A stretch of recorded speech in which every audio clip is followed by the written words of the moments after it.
কষ্ট করে পরীক্ষার জন্য প্রিপারেশন নিলেন আপনি কয়েক মাস, কিন্তু ফলাফল যখন ভালো হয় তখন একটা আনন্দ আছে না নাই?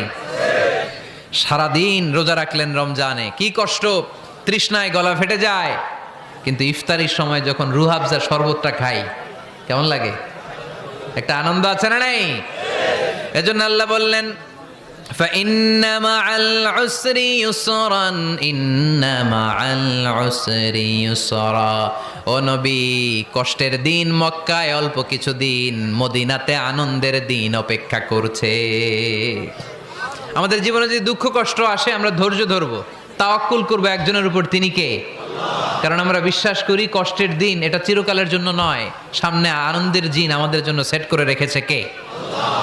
তাহলে আমরা সূরাতুল ইনশিরাহ থেকে 3টা নেয়ামতের বর্ণনা শুনলাম, বিশ্বনবীকে কি সান্ত্বনা দেয়া হলো সেটা শুনলাম। এবার 2টা গাইডলাইন শুনে তাফসীর আমরা শেষ